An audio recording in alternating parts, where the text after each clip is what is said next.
Jodie, amazing job on this film. Oh my gosh. I think this is the big summer film that everybody's going to be talking about.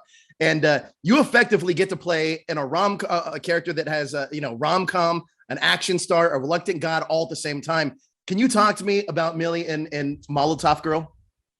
Yeah, I want to voice everything that you've just said. I think for me, this idea of playing two different characters, but who come from the one woman, was really exciting to me. The physicality and the action part was probably my biggest challenge on this movie, and just seeing how much kind of work and effort that goes into making these action sequences authentic and real, and they provide so much entertainment for the film. And I think that was my trickiest part. It was definitely what I took away from it the most, was having learned that. But yeah, Millie in the real world is kind of defeated. She's really fighting against the lot, but she's very resilient, and she has a really strong kind of innate belief in herself. And whereas obviously Molotov is all about the exterior, she's badass, she can do all of these things. So their strengths kind of play in two different ways. Absolutely. Now, this concept is very original, and it's surprisingly thought-provoking. What was it about the script that spoke to you, and how did it evolve from when you first read it to seeing it on screen?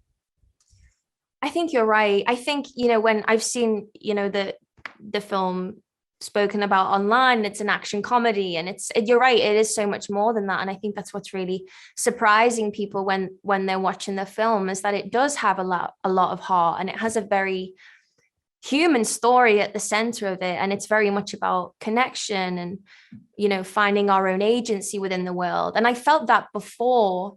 We shot this before the pandemic and everything that's kind of happened since then. So it's kind of beautiful that now the film has provokes that emotion times 10. It's way more intense when you watch it, because we've all experienced so much since then. And I think the first draft of the script, there was just so much on the page. Sure. And I was so intrigued how they were going to do half in the real world and half in a video game. I was wondering how that was going to translate. And I love that the video game feels like the real world, like the buildings are concrete. We filmed it in Boston. It feels like can kind of can be a bit trippy sometimes, because you don't know which world that you're in. But I think they did such an amazing job. Now, you also get to cover a famous Mariah Carey song, Fantasy, and it got stuck in my head for the longest amount of time. No pressure. Right? No pressure. Can you talk to me about just that? I mean, that seemed like a lot of fun. And you actually sang that, right? Yeah. So it came from a text off Ryan, because this was like months and months after we'd finished. And he was like, would you be up for singing a Mariah Carey song over this part of the film, which is like such a beautiful part of the film. And he kind of sent me like a template, and I was like, yeah, okay. And I went to LA, and we recorded it in Capitol Records, I think it was. It's amazing. And they were like, the Beatles have sung in here, the Rolling Stones. And then I was like, now he's done it for free, guys. Yeah, exactly. So my album's out next month. Right. No, I think simultaneously with the movie. Yeah, no, it was terrifying, but it was great. Like, the film's full of lots of little Easter eggs. So it was fun to kind of be a part of it in that way. Look, I honestly was blown away by the scope of this movie, but honestly by the storytelling, because I think the storytelling in this movie is amazing. So thank you so much for your time. This movie's incredible. And thank you.